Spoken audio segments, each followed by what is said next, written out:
Halo, apa kabar Anda semua? Semoga tetap sehat, tetap semangat. Saya bersama Bung Rocky Gerung akan kembali mengajak Anda ngobrol ini dalam rangka untuk meningkatkan imunitas. Ya, Bung Rocky ya. Meningkatkan imunitas dan meningkatkan semangat perjuangan. Yes. Jadi panjang umur perjuangan. Yes. Oke.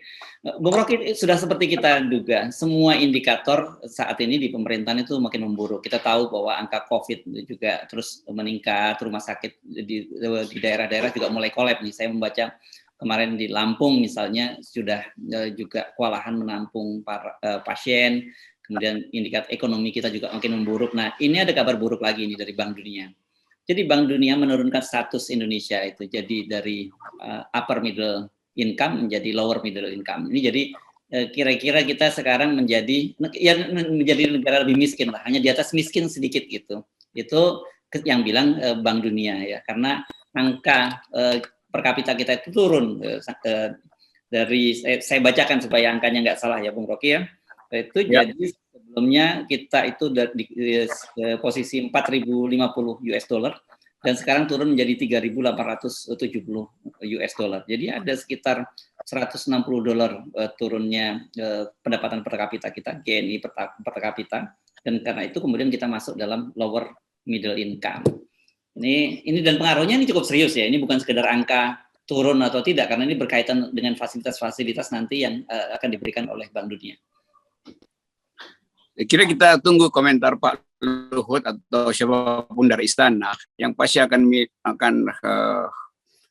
mengucapkan kalimat standar, yaitu jangan ngomong kalau nggak ngerti itu. Bank Dunia ini nggak ngerti.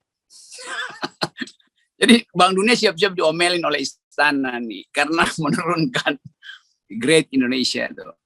Padahal sebetulnya tendensi itu udah kita lihat dari bahkan 3 semester lalu tuh. Ekonomi Indonesia juga udah prediksi itu, pasti ada penurunan grade karena kegagalan di dalam manajemen, macam-macam variabel.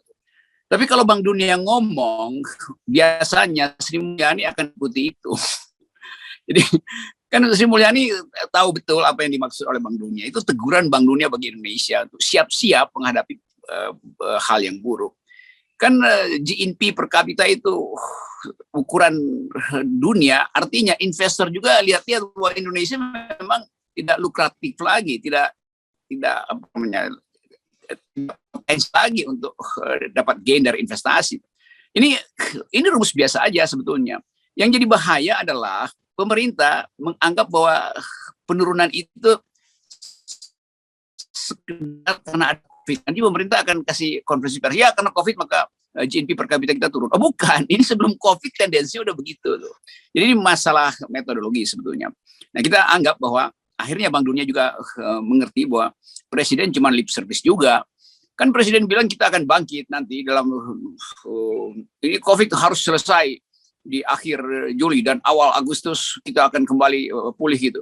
Pulih bagaimana? Itu kan waktu siklus ekonomi itu bukan sekedar setelah divaksin lalu ekonomi langsung pulih itu. Ini ada soal dengan konsistensi dalam kebijakan. Jadi komorbid dari pemerintah justru kebijakan publiknya yang buruk. Itu yang dibaca oleh Bank Dunia dan investor asing pasti juga merumuskan bahwa oke, jangan masuk Indonesia tuh. Karena pemerintahnya tidak konsisten, ekonominya buruk, per kapitanya nggak ada perbaikan, itu artinya sebagai pasar pun tidak bakal menyerap hasil investasi. Jadi soal-soal beginian sebetulnya. Nah itu sebetulnya yang menyenangkan juga karena akhirnya ekonomi akan mendikte kembali politik. Jadi kita tidak bisa melihat bahwa itu sekedar angka statistik yang di setel naik turun begitu saja ya, karena implikasinya serius dari penurunan. Ini kan kalau negara semacam indeks lah gitu ya, kalau kita menggunakan ini ya, ada yang indeksnya turun lah gitu. Ya artinya orang miskin makin banyak sebetulnya kan.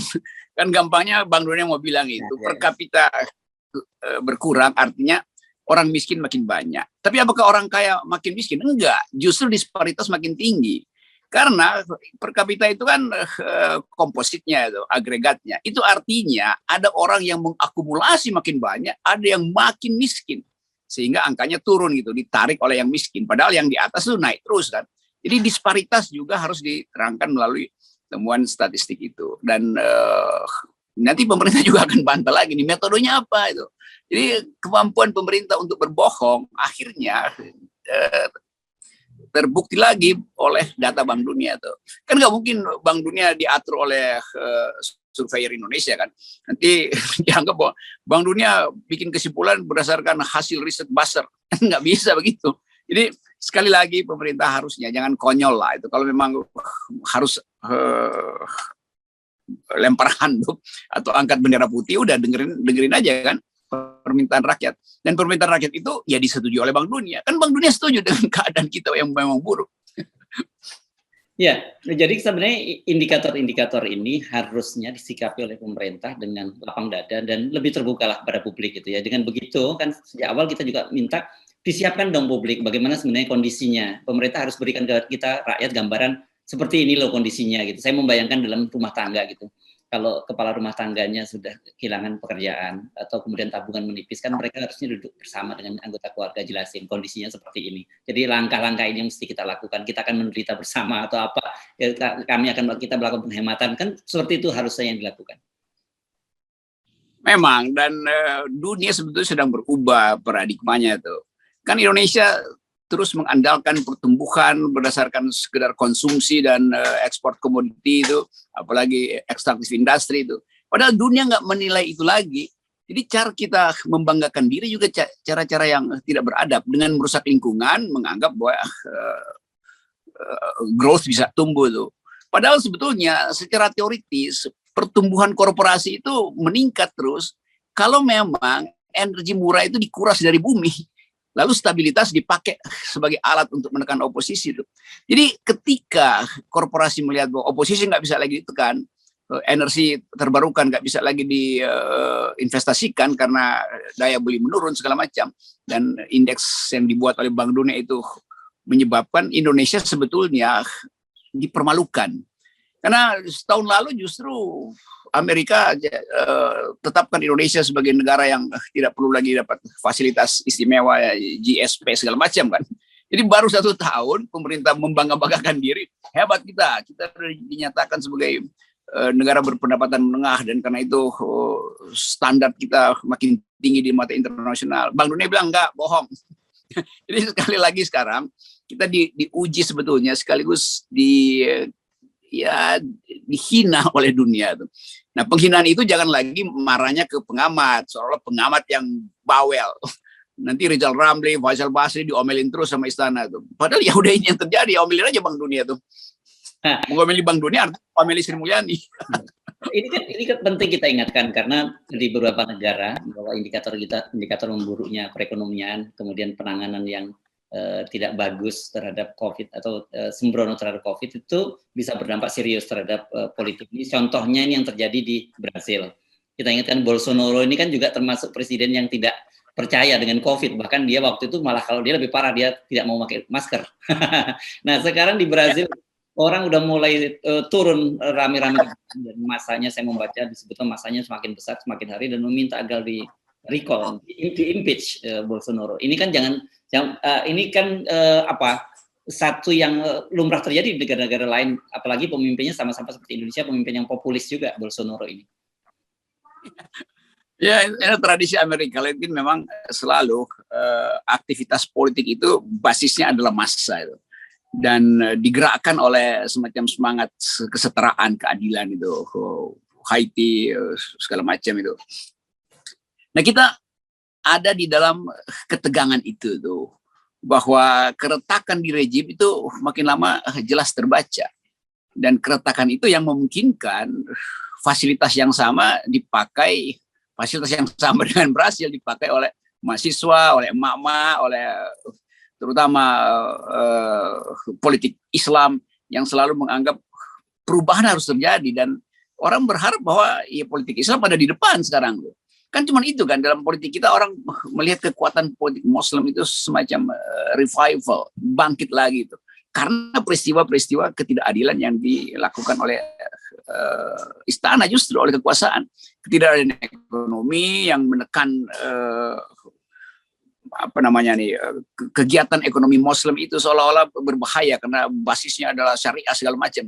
Padahal ini adalah upaya untuk bertahan subsistensi dari pengusaha-pengusaha Muslim pribumi, terutama UMKM yang dihalang-halangi dan sekedar dijadikan sebagai tempat untuk nampung CSR dari perusahaan besar. Sehingga secara ego, secara dignity, secara martabat seolah-olah direndahkan. Dan kebanyakan unit-unit usaha itu pasti berhubungan dengan usaha mikro, dan di dalamnya fasilitas negara tidak tiba di situ tuh. Padahal mereka justru yang mesti dapat bantuan negara. Sementara negara menganggap ya udah biarin aja, nanti ada trickle down dari korporasi besar, karena itu kita relaksasikan korporasi besar tuh.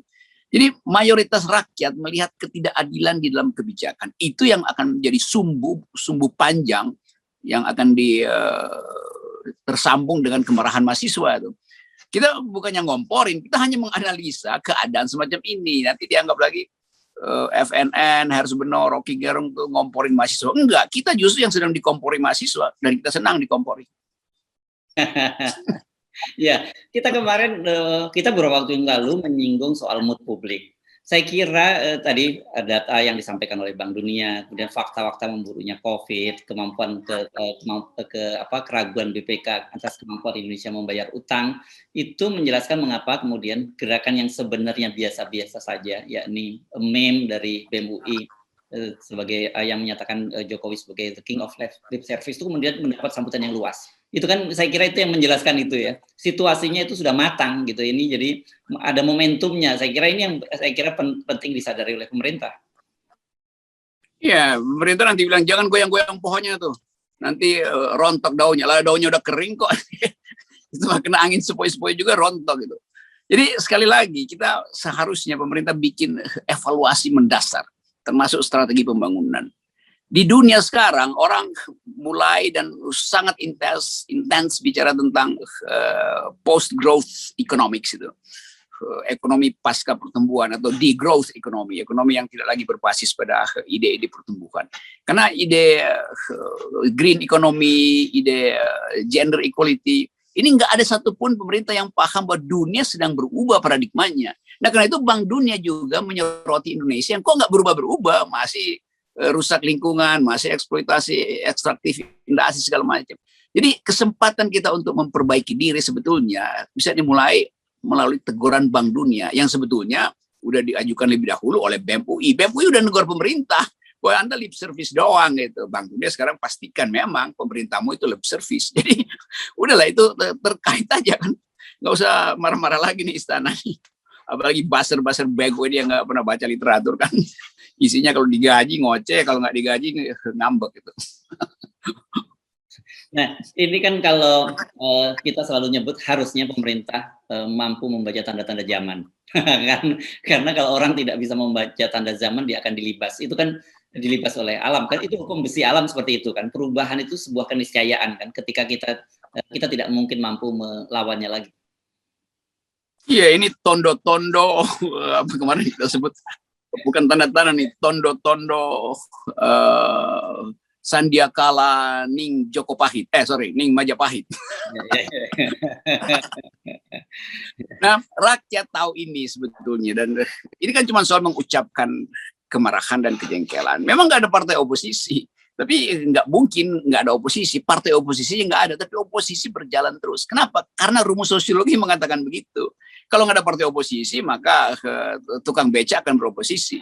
Tukang kopi jalanan yang dihalang untuk cari nafkah akan beroposisi. Karena ini soal esensial, yaitu pekerjaan yang tidak ada. Jadi kalau misalnya, saya lihat satu video mak marah karena diusir oleh petugas polisi atau polisi kota segala macam untuk berdagang kecil. Lalu mama itu bilang, kalian itu dapat gaji rutin untuk mengusir kami. Itu nggak ada soal bagi kami. Kalau kami juga digaji rutin oleh pemerintah selama COVID ini aja. Jadi ketidakadilan itu dibaca secara jelas loh sama si mama itu. Yang si petugasnya juga mengerti, iya ya. Kita cuma disuruh ngusir-ngusir, tapi gaji kita jalan terus. Nggak perlu khawatir. Mama itu yang diusir, dia mesti mikir 2 hari ke depan dia nggak dapat uang. karena setiap harian dia dapat dari dagang kecil di pinggir jalan tuh.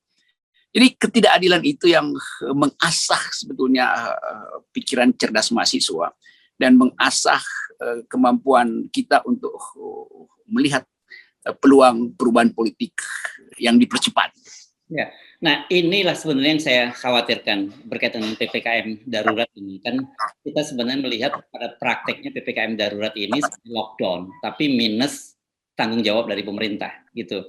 Nah ini selama 2 pekan ini aja dampaknya kan cukup serius bagi rakyat yang hidupnya subsisten, yang dari hari ini mencari dan hari ini untuk makan. Nah kalau kemudian ini meluas dan pemerintah terpaksa harus melakukan langkah yang sama, diperpanjang dan diperluas wilayahnya, akan sangat serius kalau pemerintah tetap mengambil opsi seperti sekarang ini. Ya, ini yang disebut kayak orang terjebak di rawa-rawa Vietnam gitu. Semakin dia bergerak, itu semakin dia tenggelam gitu kan. Sementara yang ingin nolong itu masih baru bisa tahu dari drone, lihat keadaan. Pemerintah begitu. Dia tahu bahwa ada keadaan yang buruk, tapi dia cuma lihat-lihat dari drone aja tuh. Oh ya ini, tanpa dia ingin ambil langkah radikal, yaitu membatalkan infrastruktur, mengalihkan seluruh potensi pada rakyat miskin. Kan bisa dihitung berapa, nggak semua orang miskin juga itu mau dibantu pemerintah, karena mereka tahu bahwa pemerintah lagi kesulitan. Tapi ada orang-orang yang betul hidupnya subsisten, yang mesti dikasih cara supaya bertahan hidup kan. Nah, lockdown itu kan hal yang harusnya udah diambil dari setahun lalu sebetulnya, sehingga nggak jadi sekarang problemnya. Tapi udahlah, kita mau bikin apa lagi dengan kedunguan yang berulang-ulang, jadi melingkar-lingkar, dan akhirnya nanti ada istilah baru lagi, kedaruratan yang apa istilahnya, kedaruratan, nanti dibikin kedaruratan masif. Jadi perubahan istilah itu menunjukkan bahwa di istana memang nggak ada konsep. Kalau ada konsep, selesai. Dalam satu gerakan ini nggak ada konsep, dicicil-cicil. Ya, saya kira ada konsepnya, Bung Rocky. Konsepnya mereka mencari-cari istilah, tapi menghindari kewajiban pemerintah yang diatur oleh undang-undang. Kan itu. Ini yang, ini saya usul ini, mencari-cari istilah demi menghindar dari kewajiban undang-undang. Ini satu ide untuk disertasi, ini bisa 7 disertasi nih. Datanya banyak, dan ini promotor luar negeri juga pasti senang, apalagi Bank Dunia akan bantu, karena dianggap ya ini keterangan akademis untuk Bank Dunia bahwa Indonesia tuh merosot GNP per kapitanya.